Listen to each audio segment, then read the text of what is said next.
الآن ما ماشيين. هل وصل الصوت الآن؟ لم يصل؟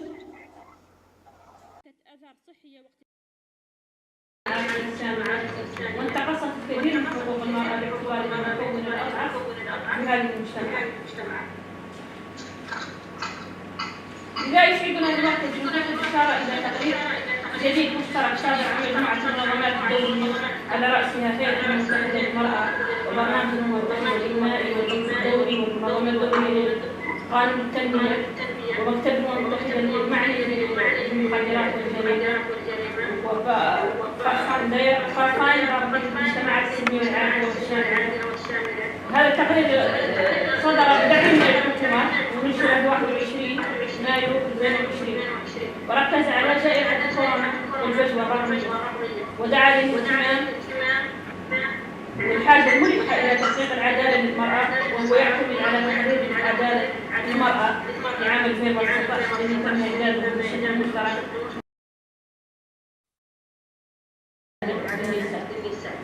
لذا فإننا بمركز مشاركة المجتمع الدولي على تقييد الوصول إلى مؤسسات العدالة وتزايد العمر المادي وزيادة تطوير العاملات في الحقوق الأمامية للأزمة والقوانين التمييزية بعض المخاطر الرئيسية على حياة المرأة وسبيل عيشها المختبئ في الجائحة. ونهدف من خلال هذه الندوة إلى تجديد الاهتمام لدى قادة العدالة ودعوة جميع أصحاب القرار في الدول العربية كافة لاتخاذ الإجراءات لزيادة العدالة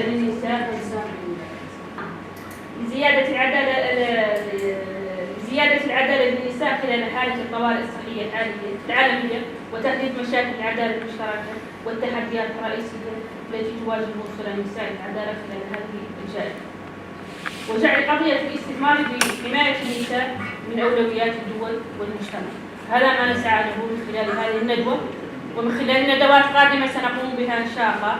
ونرحب بكم جميعا لمشاركتي في هذه الندوة حسب البرنامج التالي. سنبدأ أولا بالمحور الأول، نبدأ بالآثار الاقتصادية لجائحة كورونا على المجتمعات العربية والمرأة بالخصوص. والسيدة ريم مطر بدران هي ابنة الوزير الأول السابق مطر بدران وابنة أخ وزير أول سابق أيضا، يعني مفارقة أن تكوني ابنة رئيس وزراء سابق وعمك أيضا رئيس وزراء سابق. أهلا بك وسهلا. وأنت أيضا سيدة كريمة ورفيعة. ريم مطر بدران عضو سابق في مجلس النواب الأردني السادس عشر في دورته السادسة عشر، حيث كانت أحد أعضائه الفاعلين في لجان المجلس المتخصصة وذلك في لجنة المالية والاستثمار ولجنة الطاقة ورئيس لجنة القوة الأردنية الكويتية، وهي نائب وعضو مجلس إدارة غرفة تجارة عمان والأردن، حيث أنها السيدة الأردنية الوحيدة التي فازت بانتخابات غرفة التجارة مرتين في عام 2009 وحتى عام 2019، وذلك منذ تأسيس الغرفة منذ 1923. يعني من 1923 لم يحصل أن فاز عضو مرتين في غرفة التجارة الأردنية إلا السيدة ريم مطر، لأنها تستحق بكفاءاتها العالية وتميزها المشاهد. كما تدير السيدة بدران شركتها الاستثمارية الخاصة الحرة لإدارة وتطوير المشاريع، وهي كذلك عضو في مجلس إدارة عدة شركات استثمارية في البلاد العربية والأردن، وشركة جامعة البتراء للتعليم المساهمة العامة، وعضو مجلس إدارة شركة الأولى للتعليم في الكويت، وهي أيضا عضو أمناء المدرسة الأمريكية الحديثة وعضو مجلس إدارة مركز الأمة للتحكيم في لندن. بالإضافة إلى ذلك السيدة ريم بدران رئيسة وعضو مستشار في العديد من المؤسسات غير الربحية المحلية والإقليمية والدولية. هي مؤشر وليس نهائية، لأنه الجائحة لم تنتهي، فقد يكون هناك عمق أكثر في هذه الأرقام، يعني تكون سلبية أكثر. ولكن حتى هذا التاريخ احنا بنحكي بجولاي، هذه الأرقام اللي موجودة حتى الآن، وإذا كانت الجائحة عميقة أكثر ستكون آثارها السلبية أكثر على الاقتصاديات في العالم والاقتصاديات العربية.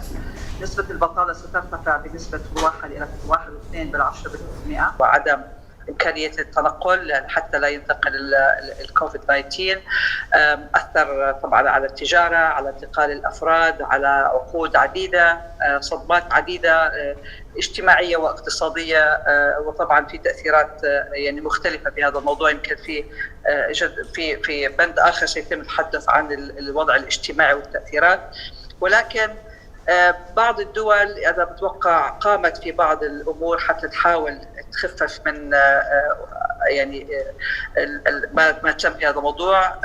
في بعض التنسيق أصبح، ولكن أنا بتوقع يجب أن يكون هناك في تنسيق أعلى على المستوى المايكروي والماكروي ما بين الدول العربية. نتمنى من خلال هذا المنبر أن يكون هذا طلب للحكومات العربية، أن يكون هناك في تنسيق. وأيضا يمكن في بعض الدول سبقت دول أخرى في الدول العربية في كيف يمكن أن تواجه مثل هذه المشكلة، فيمكن التعاون وتبادل الأفكار والمعلومات قد يكون هذا المفيد. أيضا على البنوك المركزية العربية توفير السيولة بشكل أكثر. السياسة المالية، الأردن مثلا ساهم في خصم بعض الضرائب، ولكن أتوقع الأردن وغيرها يجب أن يكون هناك في سياسات أقوى على موضوع خصم على ضريبة الدخل. أيضا معالجة موضوع الرواتب والأجور ودعمها خاصة للفئة ذوي الدخل المحدود. تأجيل القروض حتى يكون هناك في تعاون من المؤسسات المالية المختلفة في هذا الوقت. دعم الشركات الSMEs الصغيرة والمتوسطة. وأنا هون بدي أجي بعد شوي رح أجي على موضوع المرأة، خاصة في مواضيع الشركات الصغيرة والمتوسطة، ودعم الفقراء من خلال صناديق متخصصة، وزيادة صرف الحكومات للمشاريع الرأسمالية. على سبيل المثال في الأردن وفي بعض الدول كان في بعض المشاريع الرأسمالية حسب بميزانياتها وقفتها، ولكن حتى تدور العجلة بشكل ولو بطيء يجب إعادة النظر في المشاريع الرأسمالية أن تستمر حتى لا يتوقف الاقتصاد، لأنه يمكن بعد فترة قد يكون صعب جدا إذا كان في أي انهيارات اقتصادية يكون الثمن أعلى بكثير مما يكون الصرف ولو بشكل بسيط في المرحلة الحالية. أتوقع أن أيضا هناك دور على المؤسسات الدولية المانحة إعادة دراسة سياسة القروض والمنح وزيادتها. يمكن معظم دول العالم الآن تقدمت إلى المؤسسات المانحة الدولية، وهناك نعرف أنه في صف دور الدول، ولكن بتوقع في خاصة في منطقتنا العربية في إمكانيات كبيرة ذات أولوية حتى أنها تحصل على مثل هذه المنح. طبعا إحنا بنحكي اليوم عن كيف تأثرت المرأة في كل هذه القضايا. يعني دائما المرأة والطفل والشباب نعتقد أنهم الفئة بقوة تتأثر بهذا الموضوع. في ظل الجائحة لما كان في طلب لعدد مثلا في المصانع ترك المصانع كموظفين وعمال، طبعا الأولوية كان لتركهم هو من السيدات من الإناث لأسباب مختلفة. جزء له علاقة أنه دور الحضانات والمدارس كانت مغلقة، فبالتالي المرأة هي الأولى إنها بداية اجتماعيا إنها هي تروح على البيت، فبالتالي الرجل كان في المصنع بقي والمرأة ذهبت إلى البيت حتى إنها تقدر تقوم في دورها مع العائلة. إحدى يعني الأرقام في يعني في المنطقة العربية متوقع خسارة حوالي 700,000 امرأة للعمل، وهذا رقم جدا كبير. إحنا بالأصل معدل المرأة في الاقتصاديات العربية إلى حد ما متواضع. نسبة مساهمة المرأة في سوق العمل في المنطقة العربية 21% فقط، و70% للرجال. بالأصل فهي رقم متواضع.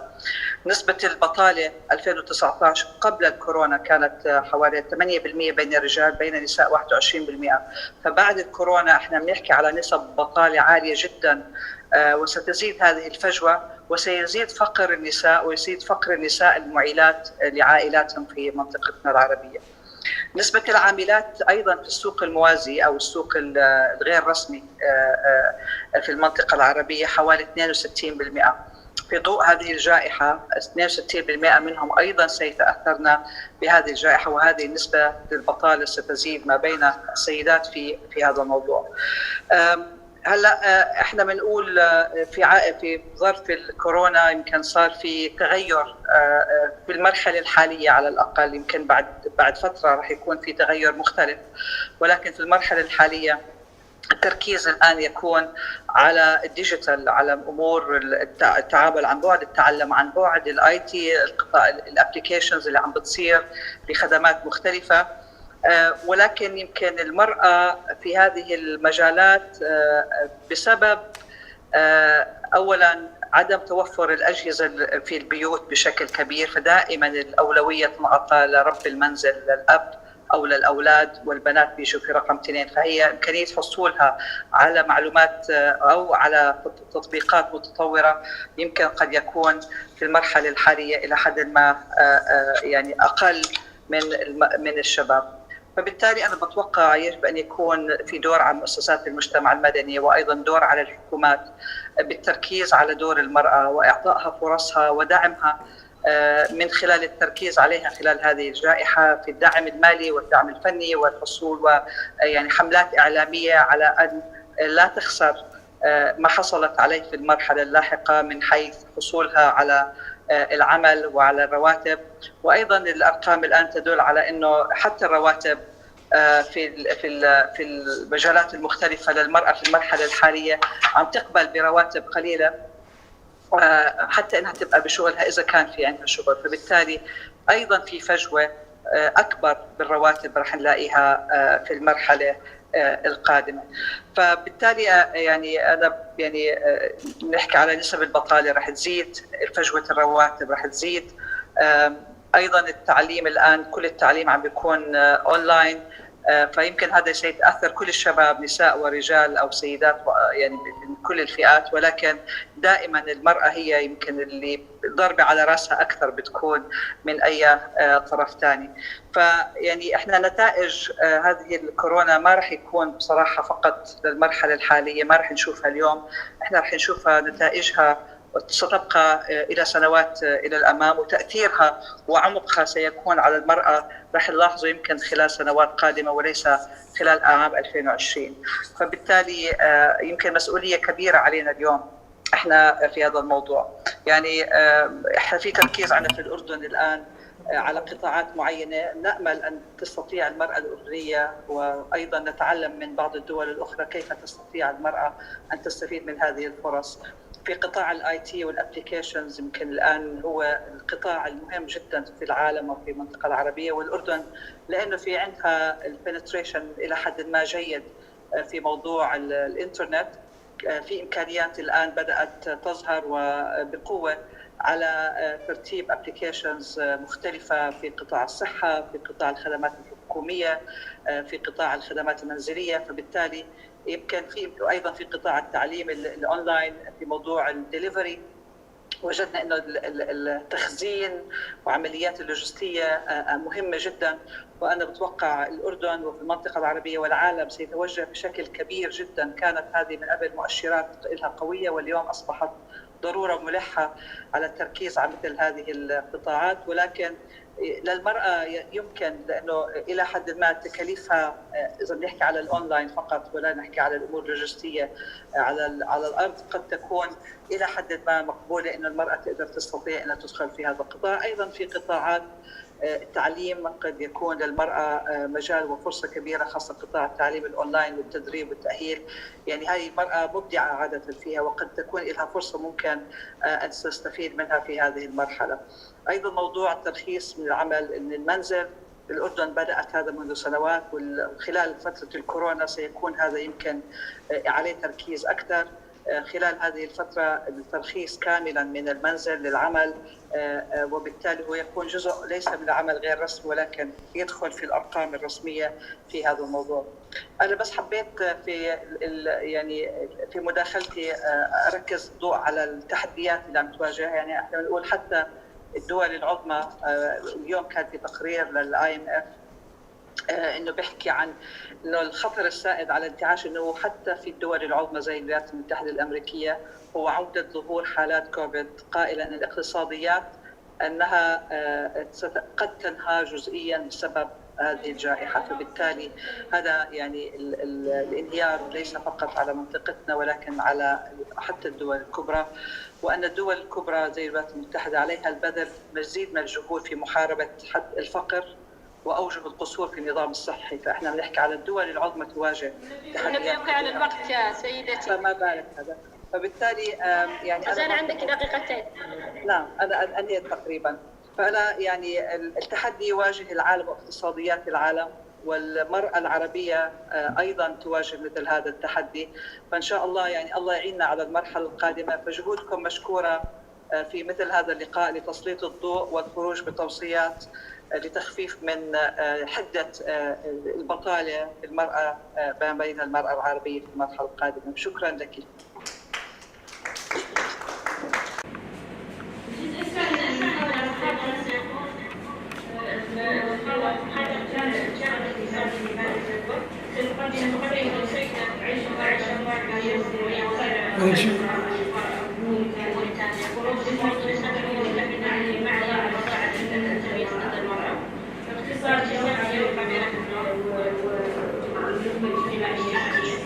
مفتش عام الدولة السابقة رئيس أولاً أشكر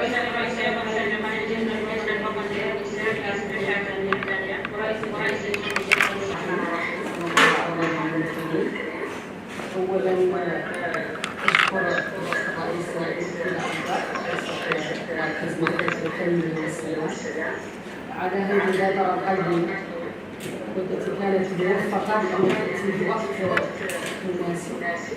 وأيضاً أرحب بجميع المحاضرات معنا بهذا الموضوع، وأيضاً أرحب بجميع الحضور لأن معنا مجموعة كبيرة من الخبراء ومن الشراء السياسيين في المجتمع المدني. في البداية أود أن التأثيرات بصفة عامة لجائحة كورونا سببت بحراك دون، وهذا الحراك تمثل في عدة محاور على مستوى الأمم المتحدة. كانت فيه توجيهات من العامة الأمم المتحدة التي كانت تركز على ضرورة وتحث جميع الدول على ضرورة حماية حقوق الإنسان، لأن من الواضح أن الجائحة لها تأثيرات على الجنسين، على البنات وعلى الذكور. وهنا يعني بصفة خاصة بالتأثيرات الاقتصادية. هنا تنتهز الفرصة لتهنئ الأخت ريمبا مطار بطرس على هذه التجربة الثرية، وأيضا على هذه المحاضرة القيمة الواضحة. وأود هنا أن أقول أن رغم أن ليس هنالك حتى الآن أرقام مثلا دقيقة على مثلا تأثير اقتصادي للجائحة بالنسبة للنساء، لكن في سياق مثلا أكيد يوضح أن هنالك أضرار كبيرة على المرأة، وهذه الأضرار تتفاوت في المناطق. وأقول هون وأكد أن المنطقة العربية من أكبر المناطق تضررا، وهذا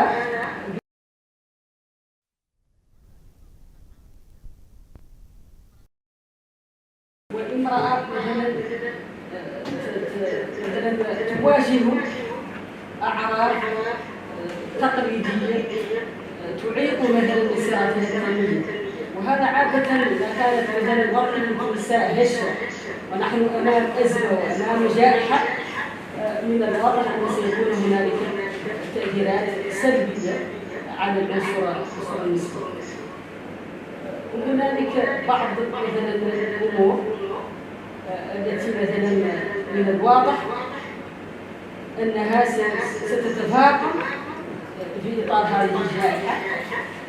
وهذا مثلا من الأمور هي أيضا أن إذا نظرنا إلى المرأة مثلا العربية نرى أنها امرأة في إطار هذه الجائحة مثلا امرأة كان لها مثلا عبء كبير، لأنها في إطار الجائحة واجهت مثلا الرعاية في البيت رعاية مثلا لتدريس الأولاد، ورعاية المسنين، ورعاية مثلا المرضى، وهذا كل هذه الرعاية وكل هذا الضغط بدون أجر. إذا عنها من الواضح أنها امرأة انعكست عليها الجائحة بصفة سلبية. أيضا إذا مثلا نظرنا إلى المجال مثلا مجال العمل، نرى أن المرأة العربية امرأة مثلا تتواجد في وظائف عادة وظائف مؤقتة، وظائف بدون عقود، وظائف مثلا بنصف مثلا دائم، وخاصة أنها تتواجد بصفة كثيرة فيما يسمى في القطاع غير مصنف، في القطاع غير رسمي، لأن في المنطقة العربية ما يزيد على 65% من النساء تتواجد في هذا القطاع، وخاصة في القطاع الزراعي، في قطاع مثلا الخدمات المنزلية. هذا أيضا يجعل من المرأة العربية أنها لا شك ستتأثر سلبيا من هذه الجائحة. فما أيضا مثلا أن حضور المرأة في القطاع العام في هذه الدول يتمركز حول قطاع التعليم وقطاع الصحة، ووجودها بكثرة في قطاع الصحة وخاصة في الرعاية الصحية والاجتماعية جعلها من أكثر الفئات تعرض مثلا للإصابة بهذا المرض. أيضا في مجال الأعمال المنطقة العربية مع الأسف الشديد فيها مثلا فرق شاسع، فجوة كبيرة بين حضور المرأة في الأعمال والرجل، وهذا راجع مثلا على ضعف معدلات الشمول المالي، لأن النساء التي مثلا لديهم حساب نسبتهم قليلة، وأيضا النساء التي مثلا لهم الفرصة أن مثلا يلجوا للقروض المصرفية نسبتهم ضئيلة. إذا هذا مثلا المشاكل التي مثلا واجهت المرأة في هذه الجائحة. أكيد أن المرأة العربية عاشت مثلا أزمة انعكست عليها اقتصاديا، وهذا مثلا إذا أخذنا مثلا تونس، مثلا تونس الكثير من المقاولات الصغيرة للنساء شهدوا مثلا انكماش كبير بالمقارنة مع مثلا المقاولات التي يديرونها الرجال. أيضا يمكن هنا قول أن مثلا في مجال الهجرة الرقمية، وهذا موضوع أساسي لأنه من المواضيع النساء مثلا في عدم مساواة واضح بين المرأة والرجل، وهذه الهجرة الرقمية مثلا نظرا أن الجائحة مثلا انعكست على النساء، لكن الملاحظ أن النساء حاولوا أن يتجاوبوا مع هذه مثلا الجائحة، لذلك اخترقوا الكثير من الأنشطة مثل صناعة الكمامات، صناعة البوزات، كثير من الأنشطة الموازية قدروا على أنهم مثلا يقودوهم. لكن الملاحظة أن نظرا للفجوة مثلا الرقمية الكثير من النساء ليس لهم القدرة على استخدام مثلا وسائل التقنية مثلا للتواصل، وفي نساء قادرات عليها قدروا مثلا يستأنفوا أنشطتهم، لكن كثير من النساء ليس لهم قدرة مثلا على أنهم مثلا يوجهوا هذا النوع من الأنشطة. أيضا فيه مشكلة كبيرة يعانوا منها النساء، مشكلة عامة لكنها أيضا حاضرة مع الجائحة، هو عادة نقص في المعلومات، البيانات التي تمكن التشخيص وضعية المرأة. وهنا مثلا أقول أن الجائحة سببت نوع من الارتباك للدول، لذلك أرى أنه من الصعب أن يكون هنالك مواكبة مثلا صرف المعلومات التي تمكننا مثلا من تشخيص وضعية المرأة، ومثلا تصنيف مثلا ما هي كانت مثلا تأثيرها الجائحة على النساء. بالنسبة مثلا لموريتانيا كسائر بلدان العالم كانت فيها الكثير من الأنشطة الوازية لهذه تجاوبا مع هذه الجائحة. إذا زائد جهود قامت به الدولة مثلا الرعاية الصحية برامج أطلقها رئيس الجمهورية، والتي كانت مثلا تدعم الفئات الهشة خاصة ربات البيوت بمثلا برنامج القروض الصغيرة، مثلا تزويدهم بالمواد الغذائية، أيضا تكلف بمثلا مصارف الماء والكهرباء في الوسط الريفي. وكان في أيضا صندوق تنمية، صندوق مواجهة جائحة كورونا، وهذا الصندوق فيه مثلا أولوية مثلا للجهات بالنسبة، إذا عن فيه سياق عام مثلا تقلب على آثار الجائحة، لكن في الواقع لازم ندرك أن من الضروري، وهذا أيضا من توصيات لجنة السيبر لأنها عملت ورقة توجيهية تجاه الدول أعضاء الأمم المتحدة، من خلالها تطلب أن مثلا ما بعد الجائحة يكون مثلا فرصة لتدارك الأوضاع ومثلا تعزيز الجهود من أجل مثلا ترقية المرأة ودمجها في المسار التنموي. إذا على الخلاصة هذه بعض العناصر التي مثلا لفتت نظري وكنت أود أن أتقاسمها معكم وأشكركم جميعا. السلام عليكم. ننبه أن هناك قلق شديد من أن المكاتب المحددة حققت من شأن المساواة بين الجنسين ثم تتراجع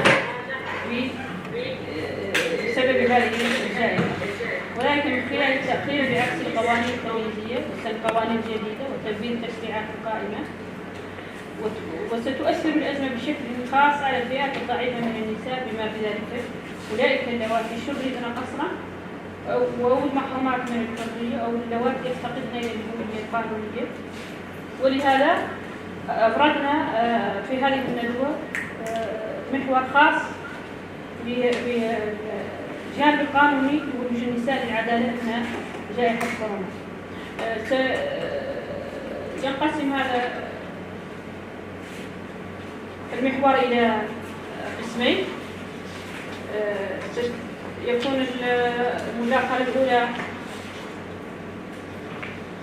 ستقوم بها الدكتورة هنا ريم بدران، والسيدة هنا ريم بدران عضو سابق في مجلس النواب الأردني.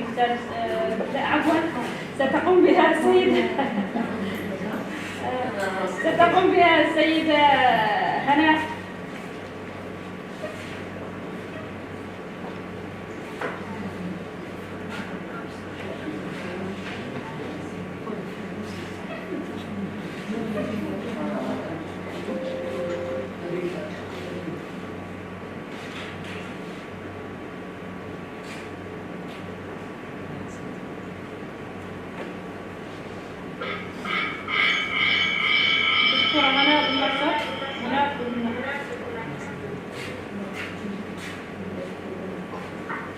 هناء الصديق القلال، دكتورة بالقانون الدولي جامعة بافي سويسرا، مستشارة قانونية لشركة أبناء الصديق، ومستشارة قانونية لمجموعة منظمات دولية وإقليمية ومحلية، وأستاذ القانون الدولي سابقا بجامعة بنغازي ليبيا، باحثة زائرة سابقا بمركز الدراسات الاستراتيجية بجامعة أوروبية، عضو سابق في لجنة الإعلان الدستوري وزارة العدل، وعضو سابق في لجنة العدالة الانتقالية في وزارة العدل، عضو سابق أيضا في لجنة العنف على أساس الجندر في وزارة الصحة. هي وزيرة التعليم العالي سابقا في المرحلة الأولى من 2018، وهي عضو مجلس إدارة سابق للمجلس الوطني الليبي لحقوق الإنسان والحريات العامة. لها مجموعة من الكتابات عن الحرية الدينية والعدالة الانتقالية وحقوق المرأة والتمكين السياسي والاقتصادي للمرأة والشباب والمشاركات المتعددة في برامج الحوار وضبط النزاعات وبناء السلام. هذا مكانك يا سيدة دكتورة هناء، لأننا هنا بمركز محيط للسلام. نتمنى أن يعود السلام إلى ليبيا، إلى الإخوة في ليبيا، وأن تعود ليبيا إلى أن تصبح أكثر نهضة وأكثر تقدما من ليبيا الأولى. هذا ما نتمنى. أهلا بك هنا في بلدك وفي دولة العربي الكبير. أنت في مكانك الصحيح من ناحيتين، من ناحية أنك تسعين لبناء السلام ونحن في مركز محيط السلام، ومن ناحية أننا متقاربون جغرافيا، مع أن هنا لا نمثل الجغرافيا حتى لا تزعل منا الدكتورة ريم مضر.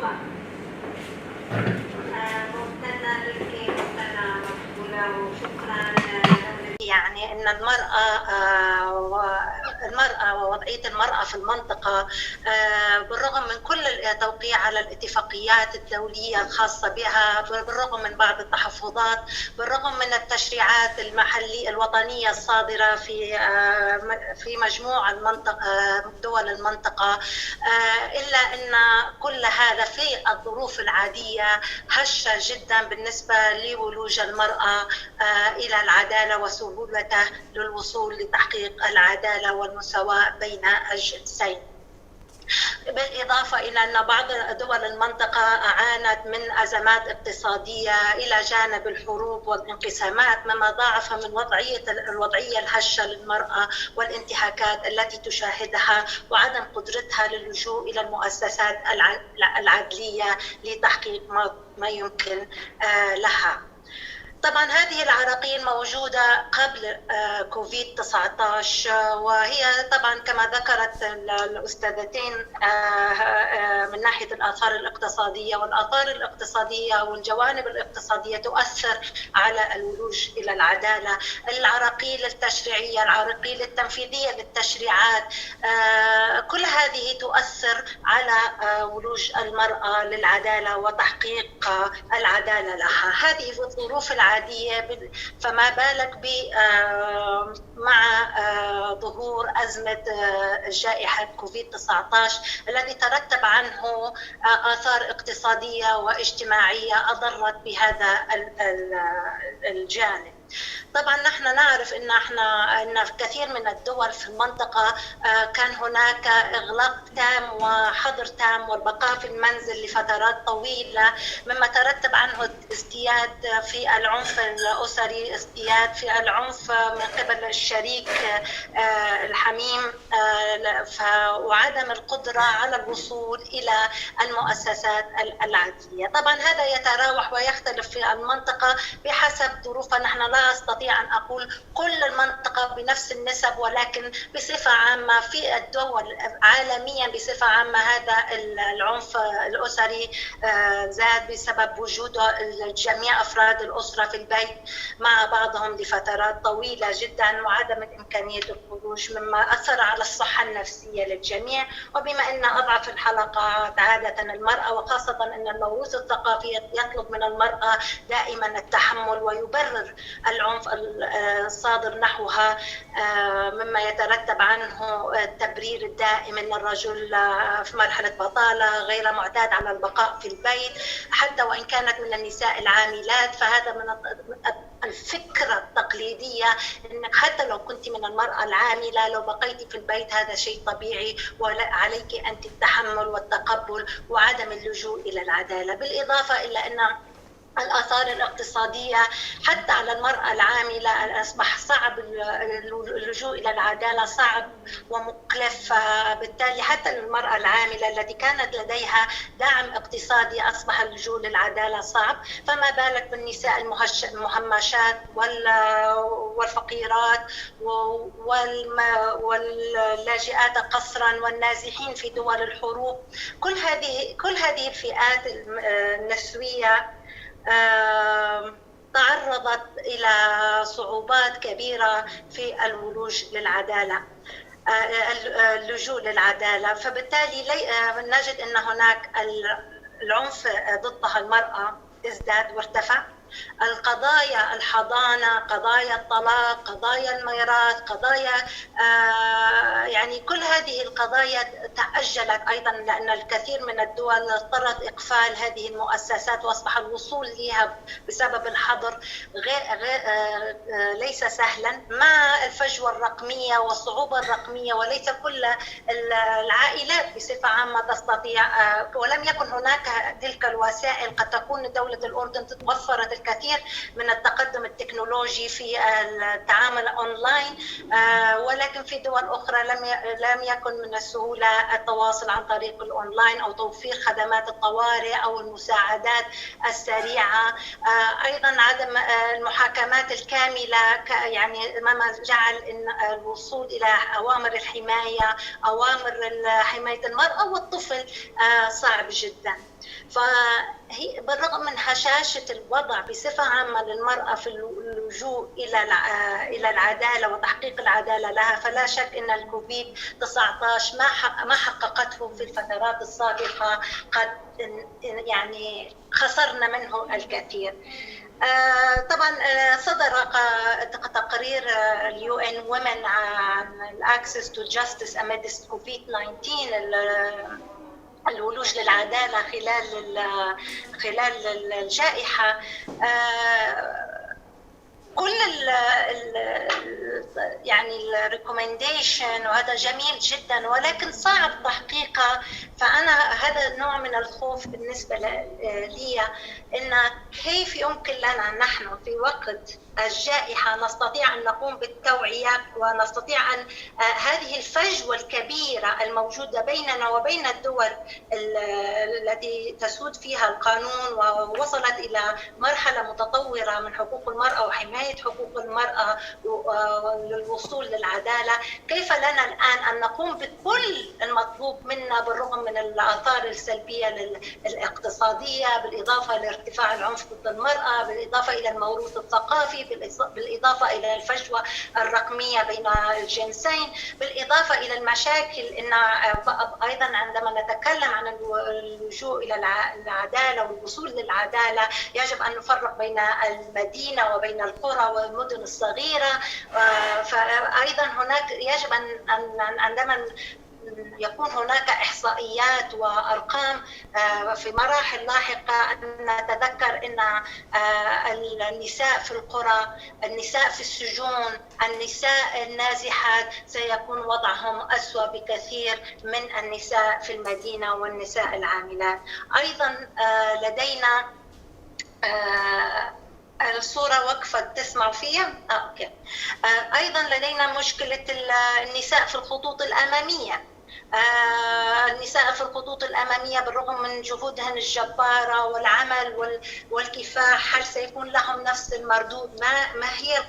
ما هي المشاكل التي تواجهن يعني هذه النساء في ذلك المجال؟ ما هو انعكاساته على الوسط الأسري؟ ما هو العنف الذي يعني يستخدم ضدهم بالرغم من العمل الجميل والجبار التي تقوم به الدكتورات والممرضات وغيرهم في هذه الفترة؟ بالأكيد نحن محتاجين لجهود جبارة، جهود دولية، جهود حكومات كل دولة، جهود المنظمات النسوية وغير النسوية. أنا شخصيا من الناس الذي أتمنى دائما يكون العمل من أجل المرأة وحماية المرأة وحقها في المساواة، أن يكون عمل مشاركة بين الرجل والمرأة، ولا يكون بشكل منفصل كأنه عمل نسوي فقط. لا، هذا عمل إنساني يجب أن يعمل فيه الجميع مع بعضنا، جميع المنظمات. ولا نستطيع أن نساعد وندعم المرأة للوصول للعدالة والوصول للمؤسسات العدلية إلا عن طريق معالجة جميع الجوانب الاقتصادية والاجتماعية والثقافية والتعليمية وغيرها. للأسف هو كان حش قبل الجائحة وأصبح أكثر هشاشة بعد الجائحة للأسف الشديد، وأسوأ في دول التي تمر فيها المنطقة بحروب. وهنا أتكلم على دولتي كمثال، ولكن أكيد هناك سوريا وهناك اليمن وغيرها. فالأمور سيئة جدا والأمور غير واضحة، مع الانقسامات، مع الحروب، مع انتشار السلاح، فالمرأة أصبح وضعيتها صعب جدا جدا للجوء للعدالة أو تحقيق أي حماية لها من أي من الإشكاليات الأساسية التي تواجهها المرأة، سواء وهي الأساسية العنف ضدها من الشريك الحياة أو في القضايا الأخرى، قضايا الميراث وقضايا الحضانة وقضايا طردها من البيت في حالة أن تكون أرملة أو مطلقة، النفقة وغيرها. وخاصة أنا أتمنى، وهذا أكثر شيء، يعني نحن لا نستطيع علاج كل المشكلة مرة واحدة، ولكن أكثر شيء أنا أحب أن أركز عليه هو كيف أن تكون استبدال المحاكم الكاملة بأوامر قضائية مؤقتة في المواضيع التي لحمايتها أو للحضانة أو للنفقة أو لعدم طردها أو للنساء المسجونات أو النازحات قسريا. كل هذه مهم جدا، دعمهن اقتصاديا حتى يستطيع، لأن اللجوء للعدالة يحتاج إلى مصاريف، كيف توفير خط ساخن لهم حتى يتواصلوا بها، كيف توعيتهم لقدرة للوصول لاستخدام هذه التكنولوجيا، لأن مثلا ولا أعمم هنا ولا أقصد، ولكن يعني الكثير من النساء في القرى قد يكون ليس هناك إنترنت، قد يكون عدم وجود استخدام الموبايل متوفر لهم، قد تكون الحالة المادية بسيطة جدا، فبالتالي الوصول للمؤسسات التي تحقق العدل صعب جدا لهم. فبالتالي الوضعية بالنسبة الصوت واضح؟ نعم ولكن وقتك أصبح خلاص كملت. فأنا ألخص يعني أن الوضعية ولوج المرأة للعدالة في المنطقة بصفة عامة هو هش نتيجة للتشريعات، أيضا نتيجة للموروث الثقافي الذي يؤثر أيضا على السلطة، بعض السلطة التنفيذية، فيكونوا غير داعمين، يعني يقومون بالتمييز ضد المرأة. الأحكام القضائية أيضا قد يكون بها تمييز، مما يجعل المرأة من الناحية النفسية تشعر بالخوف وتشعر بانعدام الأمل في الإنسان. فبالتالي مع كوفيد 19 يجب أن نراعي أن الأمور تساءت، وبالتالي توفير كل ما يمكننا توفيره لتحقيق العدالة ووصول المرأة إلى العدالة. ومن جديد أشكر مركز المحيط للتنمية ودولة موريتانيا على هذه الفرصة الجميلة والكريمة. شكرا لك دكتورة هنا. أعيد تمنياتي بعودة السلام لبلدك الحبيب ولكل بلداننا العربية باليمن وسوريا وكل البلدان.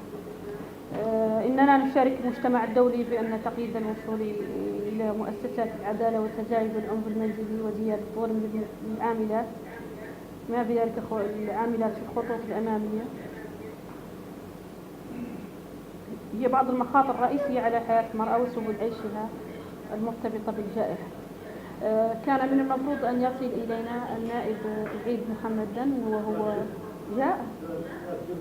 نعم، لا هو قريب، قال لي أنه قريب، ولكن نبدأ بالمحور الثاني حتى يعود العيد يأخذ الجزء الثاني من المحور القانوني، لأن العيد خرج قليلا ولكنه سيعود.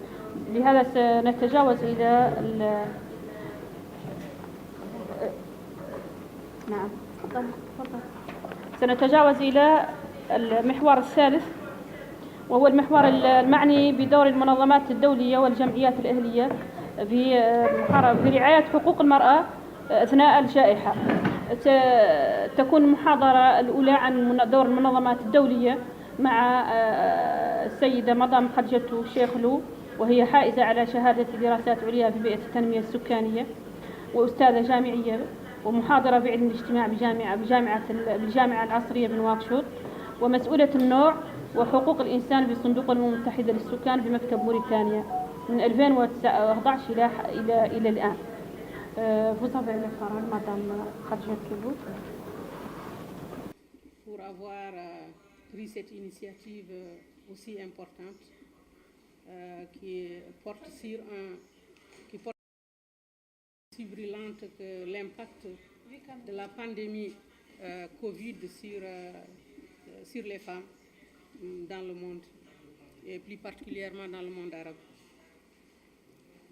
Mon intervention se focalisera sur 2 points essentiels, notamment les faits et constats actuels tirés de la crise.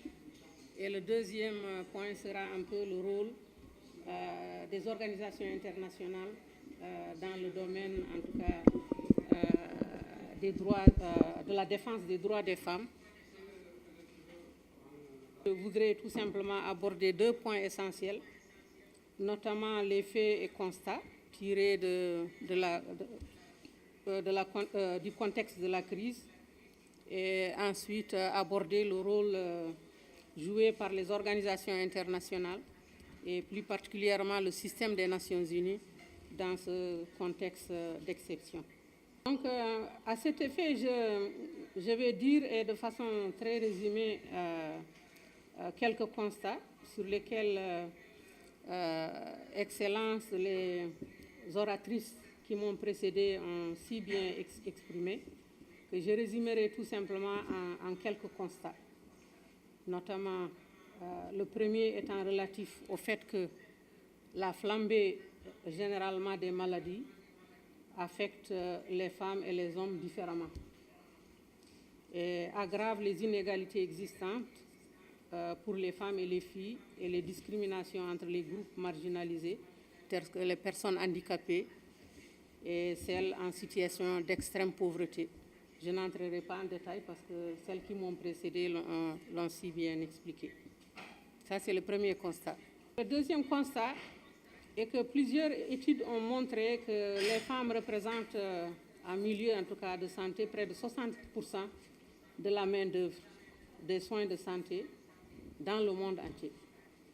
Mais malgré tout, aucune attention ne leur est accordée de façon dont leur environnement de travail peut être discriminatoire, ainsi qu'à leurs besoins en matière de santé sexuelle, reproductive, psychosociale, en tant qu'agent de santé de première ligne.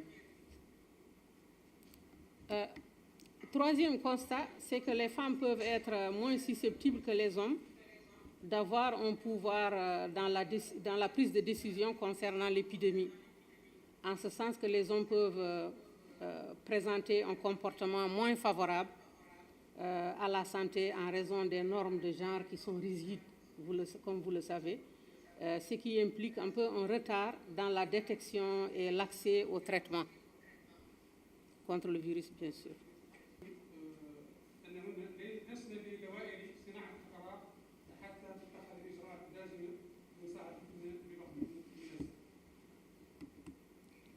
Bien. Quatrième observation, c'est que les hommes peuvent également ressentir une pression face aux difficultés économiques résultant de l'épidémie et de l'incapacité de travailler. Comme vous le savez, nous sommes en contexte de confinement et ceci provoque, comme vous le savez, des tensions et des conflits au sein du ménage qui peuvent conduire à de la violence.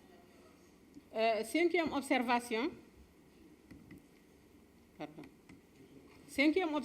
c'est que les femmes sont plus susceptibles que les hommes d'occuper des emplois précaires et informels. Et ça, je pense que Excellence Aïcheval l'a aussi évoqué dans son intervention. Donc, elles occupent des emplois précaires et informels tout en assurant une plus grande charge de soins non rémunérés et peuvent faire face à des interruptions de leur travail en raison de la Covid aussi, les rendant plus vulnérables au choc. Et à ce niveau-là, ce qu'il faut un peu faire remarquer, c'est que les systèmes de protection sociale qui ne s'attaquent pas aux inégalités entre les sexes pendant la situation de Covid peuvent exacerber les formes multiples et croisées de discrimination auxquelles les femmes et les filles font face. Enfin, dernière observation, avant de venir au second point, c'est que les inégalités de genre et d'âge, mais aussi d'handicap, exposent les femmes et les filles à plus de risques de violence et de pratiques néfastes. Et par conséquent, elles ont besoin de services de prévention d'atténuation de ces risques et de réponse, surtout dans un contexte où les ressources, comme vous le savez, sont rares, mais même pour ceux qui existent, ils sont orientés prioritairement vers la réponse à la crise sanitaire globale. Je voudrais aussi partager un peu les résultats d'une récente étude qui a été conduite par l'UNFPA, le Fonds des Nations Unies pour la population, qui souligne que 47 millions de femmes vivant dans des pays à revenus faibles ou intermédiaires seraient dans l'impossibilité d'accéder à des moyens de contraception. Ah, pardon. Ah, ok. Ok, je disais donc que je voulais un peu partager les résultats d'une étude récente qui a été conduite par le Fonds des Nations Unies pour la population qui souligne que 47 millions de femmes vivant dans des pays à revenus faibles ou intermédiaires seraient dans l'impossibilité d'accéder à des moyens de contraception modernes et que 7 millions de grossesses non désirées seraient à prévenir si les mesures de confinement devaient être prolongées encore de plus de 6 mois. Mais également, 31 millions de cas supplémentaires de violences basées sur le genre seraient également à prévoir. Donc, pour en venir au dernier point, qui est celui du rôle joué par le système des Nations Unies, mais par les organisations internationales en contexte, en tout cas, de Covid, pour protéger les droits des femmes. Je vais dire ici que dès l'annonce de la crise, les agences du système des Nations Unies se sont engagées aux côtés du gouvernement pour la prévention et la réduction de la réponse aux besoins des femmes et des personnes vulnérables et celles qui sont dans des situations d'urgence. Pour ce faire, au moment d'élaborer le plan national de riposte contre la pandémie, les agences du système ont veillé à ce que la réduction des risques et la réponse donnée aux violences faites aux femmes, telles que les viols, les violences conjugales, les mariages d'enfants, les mutilations génitales féminines, soit intégré absolument dans le plan de préparation et de riposte, et ce, à travers le pilier de protection des droits humains.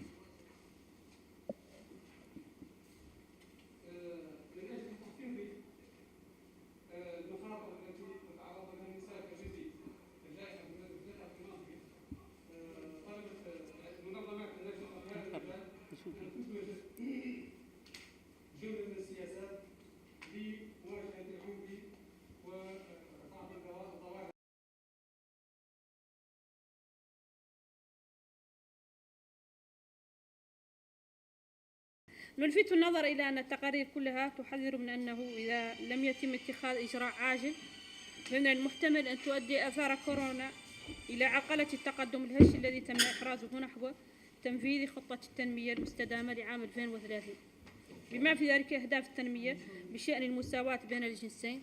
نعم، عندك الآن المحور المعني موضوع الجمعيات الأهلية وكيف حاربت الكورونا وكيف استطاعت التدخل لتخفيف هذه الإجراءات وتخفيف هذا الوباء الذي عم البلاد كلها. تفضلي سيدتي الكريمة. شكرا جزيلا. مساء الخير جميعا وشكرا جزيلا لهذه الفرصة. أنا اسمي فعال مديرة منظمة إيران للتنمية البشرية اللي هي منظمة نسائية في 2013 في كردستان. نعمل في مجالات عدة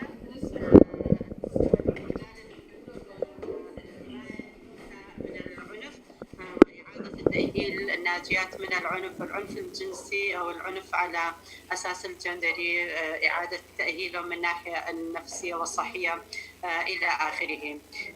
فيما يتعلق بكورونا كانت بالنسبة لنا كمنظمة نسائية وتقريبا كل المنظمات اللي يشتغلون في مجال التنمية كانت صدمة كبيرة، لأن إحنا خدماتنا للنساء أو الناجيات من العنف وتعرف إحنا منطقة فيها حروب عديدة أو بشكل استمرار من حوالي أكثر من 100 سنة أو من فترة تأسيس الدولة العراقية. المجتمع العراقي مشى في سنة أو فترات جدا قصيرة يمكن بدون الحروب، وخاصة نحن في كردستان تقريبا في حرب دائم. فلهذا هناك كثير من الناجيات من الحملات الجينوسايد جماعية ضد المكونات الموجودة في العراق، وخاصة بعد 2014 بعد من داعش سوى كنترول على منطقة كبيرة اللي تعرضت كثير من النساء خاصة من الأقليات اليزيدية تعرضت إلى العنف الجنسي واستخدموا كسليف سكس يعني. فالقصد هو هكذا الوضع، فتخيلوا كيف يكون وضع النساء في حالة طبيعية قبل الكفر. عندنا منظمة نسائية، خدماتنا هي تقديم خدمات اجتماعية، خدمات نفسية، صحة نفسية، خدمات قانونية إلى ناجيات من العنف والإعادة تأهيلهم، والبرنامج اللي عندنا empowerment of trauma healing. فهذا نحن بحاجة إلى الاتصال مباشر مع ناجيات. مع كورونا كانت صدمة بالنسبة لنا، وخاصة في الشهر الثالث بدأ الحجر الصحي، المنع التجول، ما كنا نقدر نطلع من البيت، ما كانت يعني نروح إلى مراكزنا اللي موجودة لتقديم الخدمات. كيف احنا نقدر نقدم هذه الخدمات الى النساء؟ وقضيه العمل من المنزل كانت شيء جديد بالنسبه لمجتمعنا. فكخوفنا احنا اولا كيف احنا نوصل هذه الخدمات الى الناجيات او الى المستفيدين اللي كنا بحاجه الى فتره طويله لبناء ثقه معهم. فقلقنا كان احنا اذا نتوقف فتره معينه فيمكن يأثر على هذه الثقة. ثاني شيء هم بحاجة جدا ماسة إلى هذه الخدمات. الخوف الثاني بالنسبة إلى مدينة عندنا حوالي 47 ستاف الموظفة، فبنات تدربون في سنوات الأخيرة في سنوات 5 سنوات. خوفي النساء النمط الاعتيادي اللي تعيشه بالبيت يكون الاطفال يكون الاساسي. فهذا كان صعب بصراحه. فبعد هذا المثال منظمه يمكن يطبق على منظمه المجتمع المدني. بعد اسابيع قليله حاولنا نوقف نفسنا العمل مع ضوء. بدأنا بتقديم الصحة والتوعية والخدمات عن طريق جروب أو الجزء الآخر من عملنا هو توعية المجتمع بقضية الإنسان وقضية العنف، وكذلك في الأونلاين بدأنا بتقديم هذه الخدمات. تعرفون كما أشاروا حدث التقديم نزاعاتنا أي الكارثة اللي تصبح في أي بلد يكون تأثيرها سلبي على النساء أكثر، يعني وعلى المجتمع كله، ولكن على النساء يكون بضعف، خاصة في مجتمعنا. أنا بالذات أتكلم عنها لكل الأشكال الضغوط النفسية اللي زادت على النساء، ولكن العنف المنزلي ازداد بشكل كبير. كما تعرفون انتم حضراتكم خلال حجر الصحيه وخلال منع التجوال الجاني وجانيه كانوا موجودين في نفس البيت، ومن يمارس العنف اللي هو الاب الزوج الى اخره من الاعضاء العائله كانوا موجودين داخل نفس البيت داخل نفس الغرفه و24 ساعه. فلهذا صارت عدد الكبير من الحالات عنف المنزلي. من ناحية أخرى كانت هناك بالنسبة لنا كانت كمنظمة نسائية همنا مشكلة كبيرة. احنا عندنا في كردستان وزارة الداخلية عندها مديرية عامة لمناهضة العنف ضد النساء، فهذه المديرية العامة عندها حوالي 35 إلى قريب من 40 مراكز لتقديم خدمات إلى النساء أو حماية النساء من العنف في كافة مدن والقرى في كردستان. أثناء حجر الصحي يعني منذ بداية الشهر الثالث كل هذه المراكز اللي تعمل على حماية النساء من العنف أقفلوا أبوابهم، فكل الموظفين صار عندهم رجعوا إلى البيت على أساس عندهم كعطلة، يعني مو عمل من البيت صار عطلة. ليش ازدادت العنف المنزلي؟ لأن هو كانت بالنسبة للرجال اللي يمارسون العنف كان عندهم فرصة تامة ولا أكو أحد يضغط عليهم ولا اكو احد يوقفهم، لان كل المؤسسات المعنيه بحمايه المراه كانت مقفوله. فاحنا بهذا الوقت عملنا كتبنا بيان او نداء الى وزاره الداخليه، لحكومه اقليم كردستان ووزاره الداخليه، بان ما ممكن يكون اغلاق مراكز حمايه النساء في خلال هذه الازمه، لان كلنا نعرف عدد نسبه العنف ضد النساء وخاصه العنف المنزلي تزيد خلال هذه الفتره. واحنا نعتبر هذه المراكز اللي يعتني او مسؤوليتها يكون حمايه النساء من العنف، لازم يكون يعمل كإمرجنسي كطوارئ، كيف الشرطه العاديه، كيف المستشفيات يشتغلون اثناء الازمات. يجب ان يكون هذه المؤسسات المختصه بالمراه يعني يشتغلون اثناء الازمات. واحنا فرحانين بعد فتره فتح هذه المراكز. فقصدي هي هاي الفتره كانت فتره عصيبه بالنسبه لنا كيف نبدي. فاحنا بعد فتره قدرنا ننسق مع المنظمات مع الحكومه كيف نقدر نقدم خدمات. واحنا نعرف ما عدا بجانب العنف المنزلي، ازدياد العنف المنزلي، المراه تصبح مثل ما انتم خصوصا دكتوره ريم اشارت عليها بالبدايه، يعني فاثناء اي ازمات يصير المراه تصبح افقر. هي في حاله الاعتياديه هي نسبه الفقر ونسبه اللي ما عنده شغل، يعني ما عنده عمل بين النساء هي كبيره جدا. في كردستان حوالي 11% من الكردستان يعملون في سوق العمل، البقيه هم الرجال. فنلاحظ اثناء كوارث وكارثه كورونا او وباء كورونا فالنساء صارت اكثر الفقر، وخاصه عوائل اللي يقودها النساء. فاحنا كمنظمه وكثير من المنظمات الاخرى بدانا بالتنسيق مع الحكومه حتى ناخذ اجازه للتنقل، فبدانا بتقديم الحاجيات الاساسيه. احنا كان تركيزنا على النساء وخاصه العوائل اللي ترأسها النساء والناجيات من العنف، تقديم خدمات الاساسيه كمواد غذائيه، مواد تنظيف، مواد تعقيم، توزيع كمامات، وكذلك مراكزنا النسائيه. احنا عندنا حوالي 7 مراكز الكوميونتي سنتر للنساء.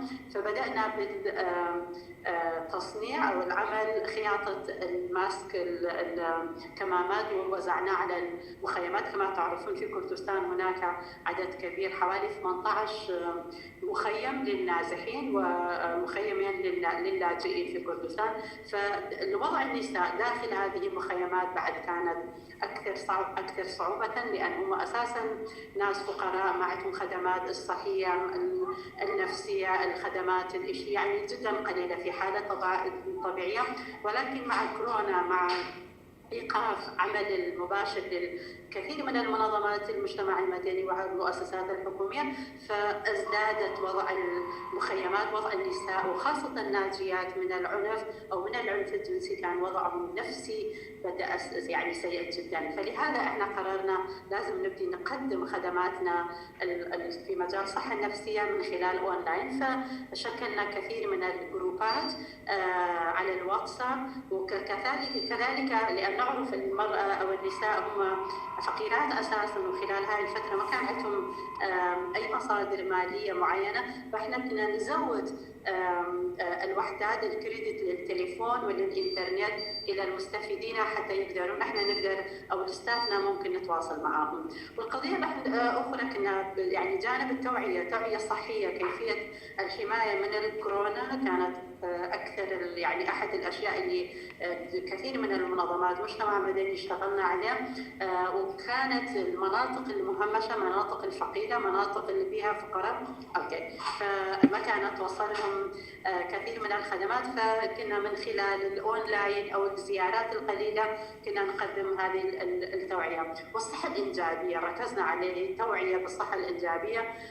يعني تعرفون في مجتمعاتنا التقليديه اللي الى اخره لتاثير الدين كبيره عليها، فخدمات الصحه الانجابيه اصبحت جدا قليله في المستشفيات والولاده، يعني الباقي خدمات الصحه الانجابيه. فاحد الاشياء اللي كنا نحاول توعيه النساء بها وتوعيه المجتمع هي قضايا الصحه الانجابيه. فيمكن وقتي خلص مع الأسف. فهذا كنت أريد أشير معكم التحديات اللي كانت موجودة في مجتمع كردستان أثناء جائحة كورونا. فإذا أكو أي أسئلة أخرى فممكن أجاوب. شكرا جزيلا مقبولة مرة ثانية. فرحت شفتك مرة ثانية ولو على أونلاين.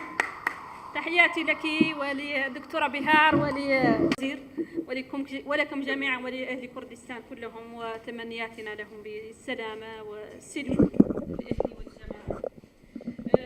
هم ما في، أنا شاهدة على ما تقوم به منظمة إيمان من العمل المفيد جدا، ولكن الآن أشرت إلى نقطة مهمة، وهي أنكم زودتم النساء بكريدي من أجل أن يصلون إلى الولوج إلى الرقمنة والولوج إلى الإنترنت، وهذا شيء مهم جدا، وهو مدخلنا للمحاضرة الجاية، مدخلنا للمحور الثالث اللي هو المعني ب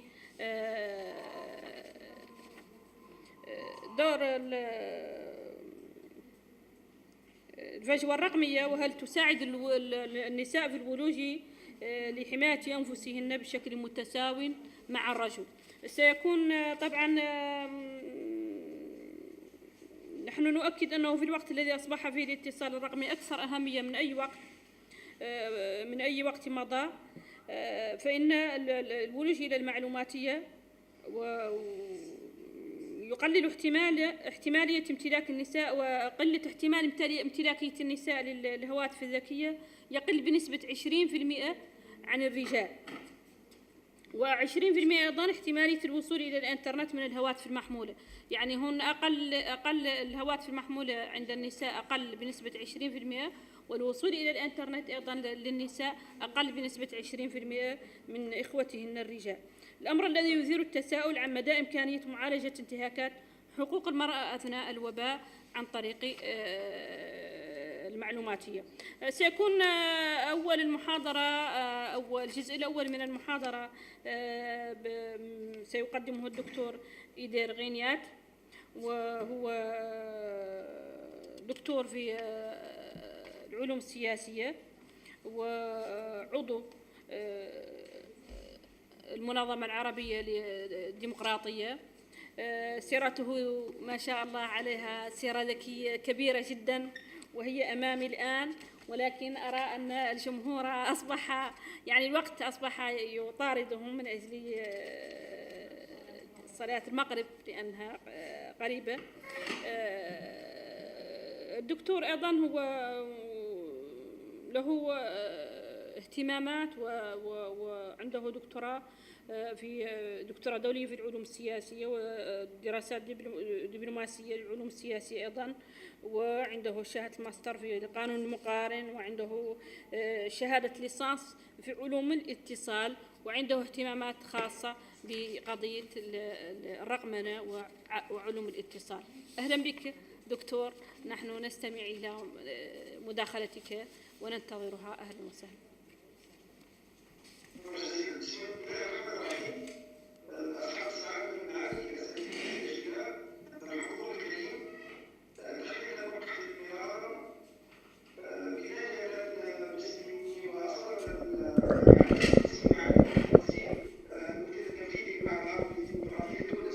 فضيلة الدكتور خالد شوكات، أتقدم بجزيل الشكر إلى معالي دولة الوزيرة السيدة مكفولة رئيسة مركز محيط التنمية وقضايا المرأة والسلم بموريتانيا الشقيقة، التي في الحقيقة وفرت لي هذا المنبر الطيب حتى أشارك بمساهمة متواضعة فيما يتعلق بالندوة العلمية القيمة عن بعد الموسومة بالمرأة وجائحة كورونا.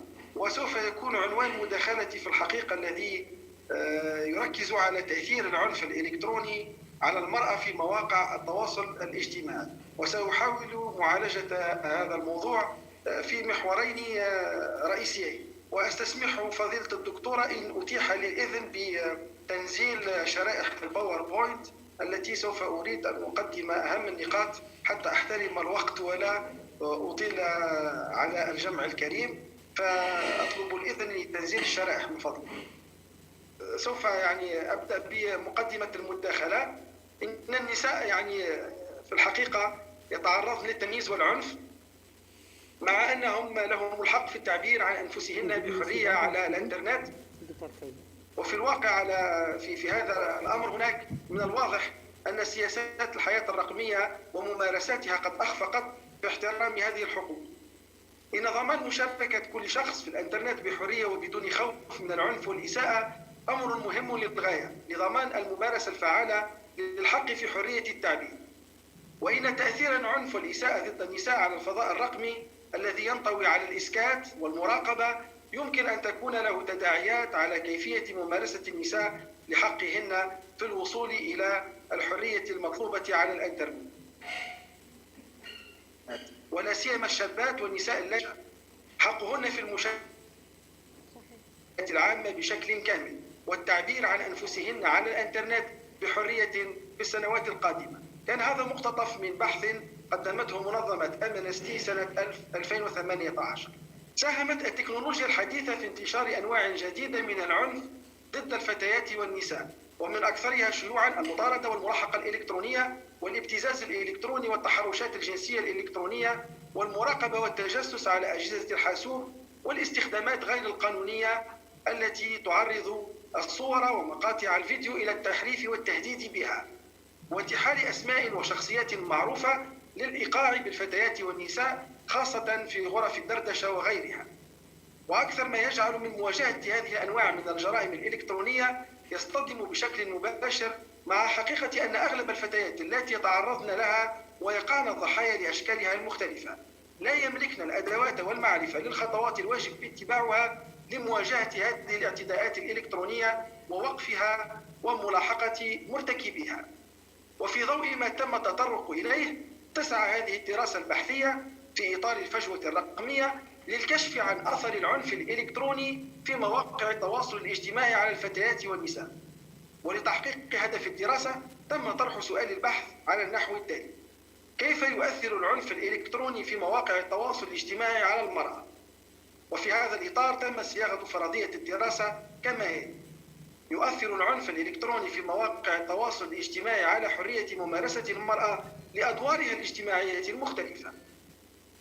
الإطار المفاهيمي للدراسة: العنف الإلكتروني أو ما يسمى بالعنف التقني أو العنف الرقمي، ويعرف بأنه العنف الذي يمارس من خلال مواقع الصحف الإلكترونية واستخدام كاميرات الموبايل، البلوتوث، التسجيلات الصوتية، بالإضافة لاختراق الخصوصيات عبر مواقع الإنترنت بهدف إيقاع الأذى بالآخرين.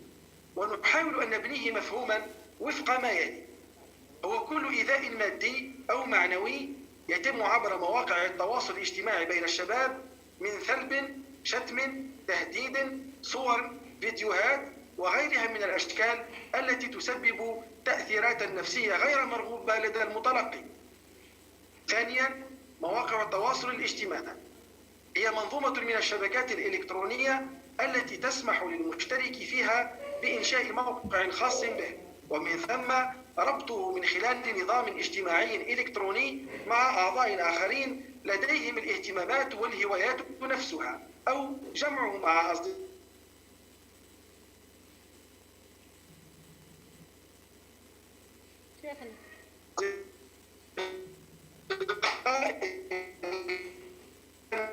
أو اجتماعي بين طرفين صورة عن الآخر والتي تؤثر سلبا أو إيجابا على حكم كل منهما للآخر.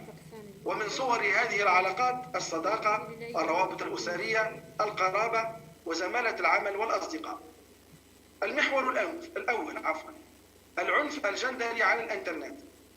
تعرف الأمم المتحدة العنف على الإنترنت ضد المرأة بأنه أي فعل من أعمال العنف يرتكب ضد المرأة وتساعد تكنولوجيا المعلومات والاتصالات في تفاقمه، مثل الهواتف الذكية والإنترنت على منصات التواصل الاجتماعي أو البريد الإلكتروني ضد امرأة. من جانبها أعدت ماسولوشين وهي محررة في وكالة ألمانية دراسة بعنوان الصحفيات والتحرش على الإنترنت، وتم نشر نتائج هذه الدراسة في مركز التفاعل الإعلامي، حيث أشارت في أحد المقابلات مع أحد الصحفيات التي تعرضن للعنف الإلكتروني أنها قد صرحت هذه المتعرضة للعنف الإلكتروني الصحفية أنها تعرضت إلى ما يمكن أن يكون تدميرا شخصيا واجتماعيا لها. كما أصدرت الباحثة ميشيل فيرر تقريرا عن الهجمات والتحرش ضد المرأة، حول العنف ضد الصحفيات اللاتي تعرضن خلال السنوات ال5 الماضية إلى عدة أنواع من التهديدات عبر الإنترنت.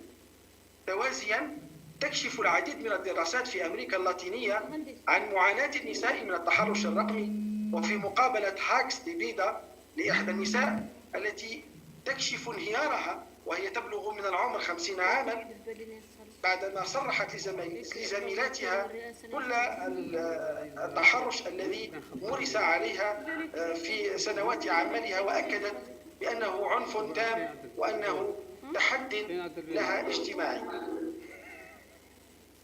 الصوت واضح؟ عفوا. نعم نستمع إليك.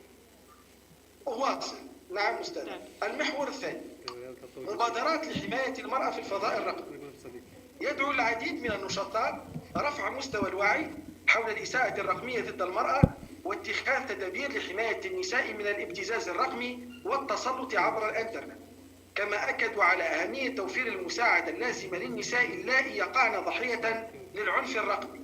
وبدلا من إلقاء اللوم على اللاتي وقعن ضحية، ينتهج هنا مسلك للتوعية كبديل فعال للحد من هذه الظاهرة الخطيرة. وتأتي هذه الدعوات بالنظر لأن النساء يخشين رفع الشكاوى لأنهن سيتحملن المسؤولية عن الإساءات الإلكترونية التي يتعرضن لها. قد أقدم هنا كمثال ما عرضته السيدة رنا أبو سندس مديرة البرامج والأنشطة في سوليداريتي مع المعهد العالمي SAGA مقترح التكفل بهذه الحالات، فبدلا من النظر إليهن ومعاملتهن كضحايا في حاجة.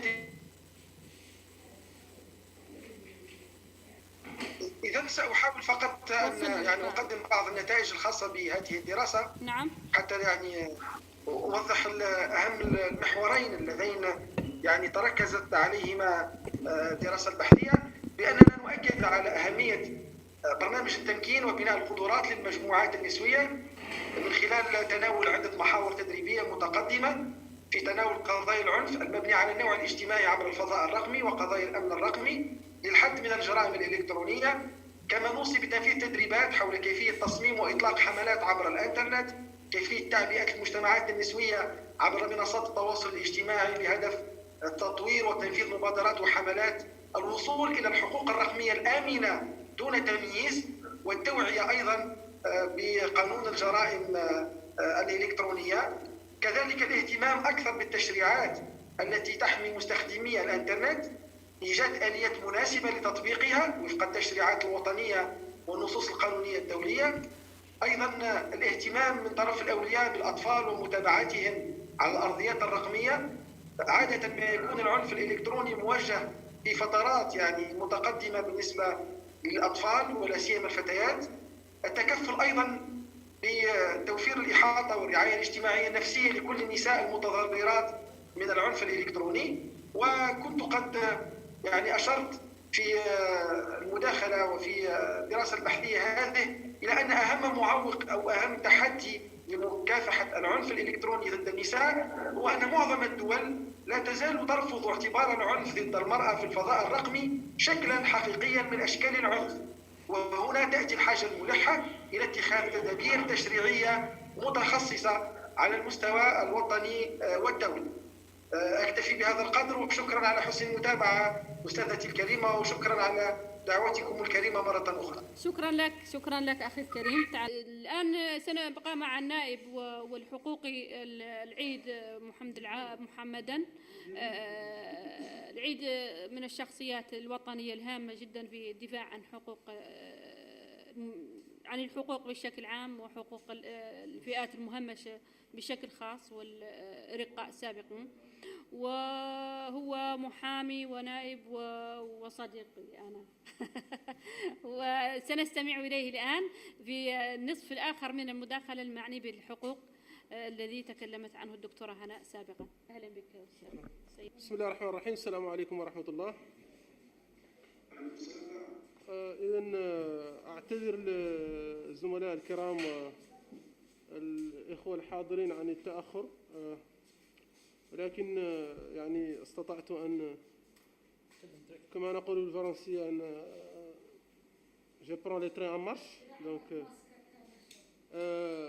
إذا الموضوع أعتقد أنه موضوع مهم، وهذه الجائحة يعني فرضت أو أملت على كافة الفاعلين في الحقل الحقوقي والحقل القانوني بصفة عامة أن يعيدوا التفكير في كثير من المفاهيم، خاصة فيما يتعلق بوضعية المرأة في المجتمع.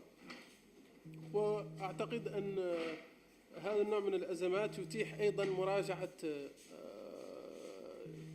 جميع السياسات، وخاصة بعض المفاهيم المتعلقة أساسا بالقانون وبعض المفاهيم الاجتماعية هي الأخرى. مثلا أنا أعتقد، لا أريد أن يعني أعيدكم إلى الوراء، ولكن أعتقد أن هناك مفهومين مستجدين يجب أن يعاد يعني التفكير حولهما بشكل جدي وشكل واسع، وهما من يعني مواليد هذه الأزمة. المفهوم الأول هو التمكين الاقتصادي للمرأة في أوقات الأزمات. نحن كثيرا ما نتكلم عن التمكين الاقتصادي للمرأة ولوجها للثروة ولوجها لمصادر التمويل، ولكن أيضا أظهرت هذه الأزمة أن ضحاياها في المقام الأول هو النساء، وخاصة في أفريقيا ووطننا العربي. من المعروف أن هناك إشكالية كبرى فيما يتعلق بالادخار ومصادر التمويل، خاصة في ظل يعني الحجر الكلي الذي عرفته كثير من البلدان، وكان ضحيته يعني النساء، لأنهن غالبا هن البائعات المتجولات، هن يعني صاحبات التجارة الصغيرة، هن صاحبات بعض التجارة الصغيرة في الأحياء وبعض المواد التي يستهلكها كل الشعب، وبذلك كان الحجر الكلي مؤثرا عليهم بصفة دائمة، خاصة وأن كما قلت الادخار كان غائبا جدا. النقطة الأخرى أعتقد أنه أيضا تحدثتم عن العنف الإلكتروني، وأنا أتحدث عن التمكين الإلكتروني. طبعا أنا رأيت بعض الإحصائيات في متابعتي خلال هذه الأزمة أنه في أفريقيا مثلا 27% فقط من النساء يعني يمتلكن يعني وصلات بالإنترنت، ولكن 15% فقط يستطيعن أن يستخدمن هذه يعني التوصيلات عبر الإنترنت. ولذلك أيضا هذه الأزمة أفرزت أن التواصل عبر يعني الشبكة أنه أيضا هو بديل ناجح ومؤثر أيضا في القيام ببعض البدائل. ولذلك أعتقد أن غياب النساء في هذا المجال، إذا كان فقط 15% من النساء يتمكن من استخدام هذه الشبكة بشكل فعال، أعتقد أن هذه إشكالية. إذن أين ستذهب بقية 85% من النساء، وخاصة إذا أضفناها إلى غياب كما قلت التمكين الاقتصادي في أوقات الأزمات. أعتقد أن هذين المفهومين كخلاصة أعتقد أنه يجب أن يعاد التفكير حولهما بشكل جدي، أي التمكين الاقتصادي للنساء وقت الأزمات، وأيضا التمكين الإلكتروني بصفة عامة، وخاصة أيضا وقت الأزمات. رأينا أن هناك أيضا بعض الإحصائيات وبعض الملاحظات، زيادة وتيرة العنف المنزلي كما يعني أبانت عنه كل الدراسات، خاصة في أفريقيا والوطن، أو حتى في الدول التي لها ترسانة قانونية وقضاء فعال في مواجهة العنف المنزلي. وهذا أيضا يتطلب أن تكون هذه من أولويات الحكومات والفاعلين الذين يتدخلون، سواء كان القضاء، سواء كان أجهزة التحقيق والشرطة، سواء كان أيضا السلطات يعني المرشدين الاجتماعيين. أعتقد أنه أيضا كان يجب أن تكون هناك دورات تكوينية أو تحسيس sensibilisation poussée، معناها زاد بشكل معزز ومركز فيما يخص هذه النقطة، حتى يستطيعوا القيام بمهام لا بريفونسيون اللي هي الوقاية، وكذلك الحماية من العنف إذا حدث. طبعا أبان أيضا أن هذه الأزمة أن دور النساء كان جد فاعل، خاصة إذا رأينا أنه في عموم أفريقيا يظهر أنه 70% من يعني من الممرضين أو من قطاع التمريض هو يعني ممارس من طرف النساء. إذن سيطرة كاملة للنساء. هذه السيطرة لا تنعكس على مستوى اتخاذ القرارات التي رأينا غالبا أنه يغيب فيها الأخذ في الاعتبار وضعية النساء أو ما نأخذه اصطلاحا بمقاربة النوع في القرارات التي تم اتخاذها من طرف الحكومات في مختلف البلدان، أن هذه المقاربة كانت غائبة جدا. ولذلك أعتقد أنه في مقابل وجود النساء في الصفوف الأمامية لمكافحة هذا الوباء كانوا على مستوى اتخاذ القرارات كان وضعهم غائبا، وكان لسانهم وحالهم ورأيهم غائبا أيضا. هذه أيضا أعتقد أنها من جملة المراجعات التي هي دروس مستخلصة وعبر مستخلصة من هذه الأزمة يجب في المستقبل أن نؤسس عليها وأن نعيد صياغة بعض المفاهيم كما وضحت سابقا. وأعتذر إن كنت أطلت لأنني أخذت كما قلت لتري أن مارش. وشكرا. أهلا بكم جميعا. سعيدة جدا بلقاء أخواتي وأخويا من الجزائر وبإخوتي وأخواتي هنا في القاعة. سنعمل على أن نعمل تقرير من خلال التوصيات التي سترسلونها إلي على المجموعة، ونتمنى أن نلتقي بشكل مباشر. تحياتي لكن ولك يا أستاذ يا دكتور إيدر، ونعتذر عن أي خلل فني أو تقصير أو أي شيء، فأنتم في محلكم ومرحب بكم، ولكن التقصير والخلل الفني وهذه الأشياء لا نتحكم فيها ونعتذر عنها.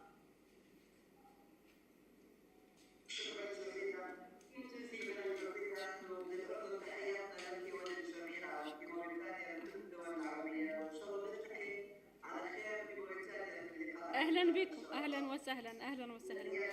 أول ما ينفك الحصار أنا أعمل لكم دعوات لتأتوا مباشرة إن شاء الله.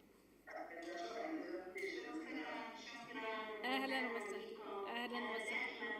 حساسة في نقطة معينة، فأنا دائما أقول المنطقة العربية، المنطقة الشرق الأوسط كما تحبين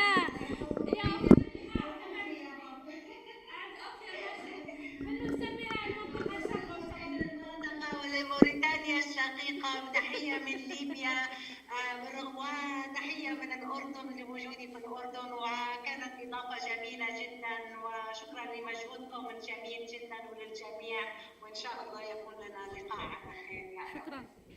تحياتي.